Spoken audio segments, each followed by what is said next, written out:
I want to dig deeper into poverty of aspiration. I actually spoke to a lot of these MSME owners and manufacturers, and what they often complain about is the Chinese dumping the products in the market. So if they're producing something at 5 rupees, the Chinese dump it in the market at 4 rupees. So there is no way they could make a profit. And when I spoke to them about why don't they invest into R&D, one primary reason that they pointed out is the lack of capital. And that is when I started reading about Okin, which India is recently getting into.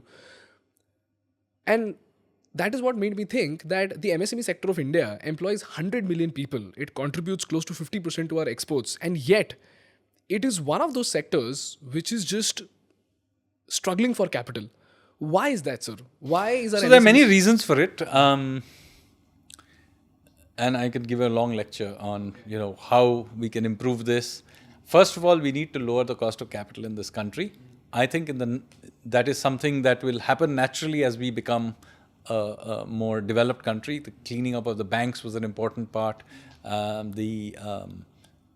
Bringing back a credit culture. Because remember, if there's poor credit culture, then the good debtors are paying for the bad debtors. True. Right? So I think we need to lower the cost of capital in this country significantly. Some of it has happened. Okay. If you look at the equity markets today,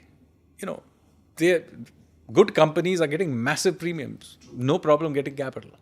So maybe historically true, but at least at the margin, this problem is becoming much, much lesser of a binding.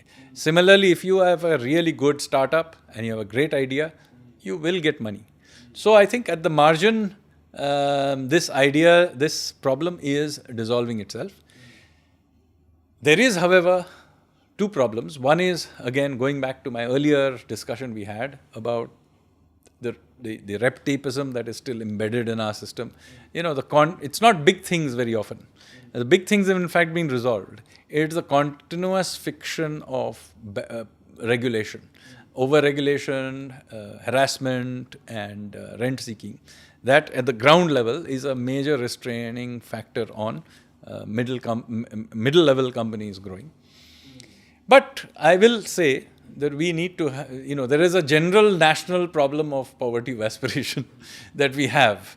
A lot of our talent, for example, in this country, would rather, spend years doing the UPSC exam, with a 99.9% failure rate, than take a risk in pursuing a business or some other profession. Doesn't you have to become a writer or an athlete or something else, some form of risk taking, even though your success rates are higher there.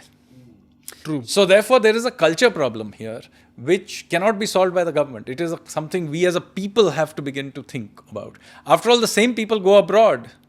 I mean, I cannot believe that people go abroad to the US and make a fortune, or go to Dubai or UK and make a fortune, right?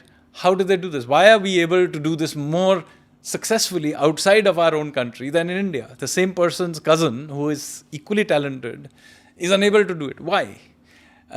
Because I think one part of it is this whole red-tapeism, the whole thing. But some part of it we will have to accept as a society is a poverty of aspiration, which restrains you when you live here, but you get liberated from when you are forced to do something in some other society. Hi guys, thank you so much for watching the Indian Business Podcast. If you find value in our work, please hit that subscribe button, because for you it might be a zero effort task, but for us, that subscriber count is an important instrument to get great guests to our podcast and to make this podcast better for you. So if you find value, please subscribe.